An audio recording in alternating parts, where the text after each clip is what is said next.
বুঝতে পেরেছো? আর আমাদের অবস্থা হচ্ছে যে আমাদের একটু তেলাওয়াত সুন্দর হয়ে গেলেই, যাদের তেলাওয়াত একটু কম সুন্দর তাদেরকে আর গণায় ধরতে ভালো লাগে না। কেউ প্রকাশ করে, কেউ প্রকাশ করে না। কেউ হয়তো মুখে বলে দেয় যে ভাই গণায় ধরার টাইম নেই, দূরে থাকো। আর কেউ হয়তো মুখে প্রকাশ করে না, কিন্তু আচার আচরণে বুঝাই দেয়, আচার আচরণে বুঝাই দেয় যে আমি অনেক ভালো ছাত্র, তোমরা তো ভালো ছাত্র না, তোমরা আমার থেকে একটু দূরে থাকবা। আমি অনেক উঁচু পরিবারের ছেলে, তোমরা তো সাধারণ পরিবার থেকে আসছো, তোমরা একটু দূরে থাকবা আমার থেকে। তো কেউ মুখে বলে আর কেউ মুখে বলে না, কিন্তু তার আচরণ থেকে প্রকাশ পায় যে অন্যরা তার সাথে মিশুক, এটা তার ভালো লাগে না। তার মনে হয় যে এরা নিচু ঘরের ছেলে পেলে, এরা আমাদের সাথে মিশবে কেন, আচার আচরণে প্রকাশ পায়। আল্লাহু আকবার। এই জন্য আমাদের লেখাপড়া আমাদের কোনো কাজে লাগে না, আমাদের লেখাপড়া আমাদের কোনো কাজে লাগে না। আর ওনারা নিজেকে একেবারে শেষ করে দিয়েছেন, বোঝাই যায় নাই এত বড় আলেম। ব্যাস, কাজ করেছেন, লেখাপড়া শিখেছেন, আমল শিখেছেন, নিজেকে সংশোধন করেছেন। ব্যাস, আল্লাহ তাআলা এত মর্যাদা দিয়েছেন যে উনি মারা গিয়েছেন অনেক আগে, অনেক আগে মারা গিয়েছেন। কিন্তু ওনার লিখিত বই পৃথিবীর অনেক ভাষায় পাওয়া যায়, পৃথিবীর অনেক দেশে ওনার লিখিত বই পাওয়া যায়, এবং পৃথিবীর অনেক মানুষ ওনার লিখিত বই পড়ে সুন্দর আদব আখলাক এগুলো শিখতে থাকে। তো লাভ কি হলো বলো? আজকে তোমার একটা সুন্দর কথা, সুন্দর ভিডিও ভাইরাল হলো, অনেক মানুষ তোমাকে চিনলো, তুমি এমন অহংকার শুরু করে দিলে যে আল্লাহ তোমার পতন ঘটায় ধ্বংস করে দিল, তোমার আর কোনো খোঁজ থাকলো না। আর আরেকজনকে কেউ চিনলো না, সে নীরবে বিনয়ের সাথে কাজ করে রেখে গেল, কিন্তু সে মরার পরেও তার কথাগুলো দুনিয়াতে বাকি থেকে গেল। তো কোনটা লাভ বেশি বলো? 2 দিন 5 দিনের জন্য ভাইরাল হওয়া, নাকি চিরস্থায়ীভাবে কি থাকা,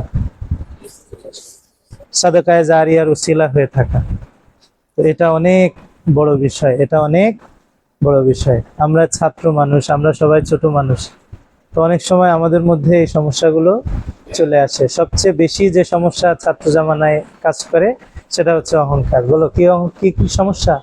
অহংকার সবচেয়ে বেশি এটা কাজ করে। আমার যদি 5-7 দিন আমি পড়া ভালোভাবে শোনাতে পারি, তো আরেকজন শোনাতে পারে না, তার প্রতি আমার তুচ্ছ তাচ্ছিল্য চলে আসে, এ কোনো ছাত্র নাকি, পড়েই না ঠিক মতো।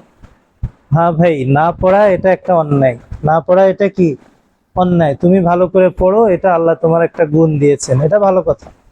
কিন্তু ওই গুণকে নিয়ে আমি যদি অহংকার শুরু করি, আরেকজন যে কম পারে তাকে যদি তুচ্ছ তাচ্ছিল্য শুরু করি, তো আল্লাহ তাআলা আমার কাছ থেকে এটা কি করবেন?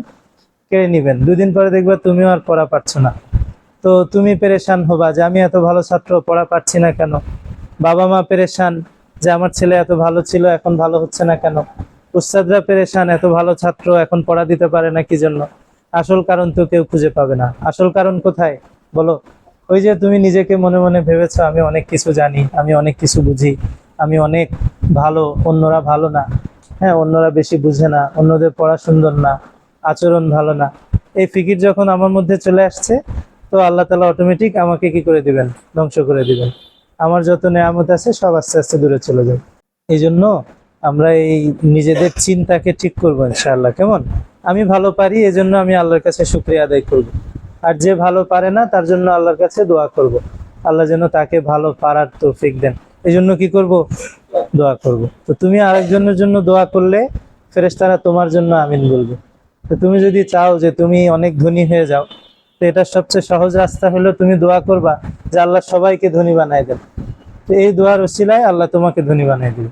ঠিক আছে তো ইনশাআল্লাহ। আর তুমি দোয়া করবা যে আল্লাহ সবাইকে গরিব বানায় দেন, তো সবাই গরিব হয়ে ধনী হয়ে যাবে, তুমি গরিব হয়ে যাবে। বুঝতে পেরেছো? তুমি দোয়া করবা যে আল্লাহ আমাকে এত ভালো পড়ার তৌফিক দেন যেন আমার ধারে কাছে কেউ না ভিড়তে পারে, আল্লাহ তোমাকেই জঙ্গলে ফেলে দিবে একেবারে। আর তুমি দোয়া করবা যে আল্লাহ আমাকে ভালো পড়ার তৌফিক দেন, আমার যত সাথী ভাই আছে, পুরা পৃথিবীতে যত তালেবে ইলম আছে, সবাইকে ভালো করে লেখাপড়া করার তৌফিক দেন। তো এই দোয়া তুমি যখন করবা, দেখা যাবে যে তুমি সবচেয়ে ভালো ছাত্র হয়ে গেছো, আর একজনের জন্য দোয়া করেছো, এই জন্য আল্লাহ তাআলা তোমাকে কি করেছেন? ভালো লেখাপড়া করার তৌফিক দিয়েছেন। তো আমরা কিতাব থেকে অল্প কিছু জায়গা পড়ি ইনশাআল্লাহ। দেখো, বিসমিল্লাহির রহমানির রহিম।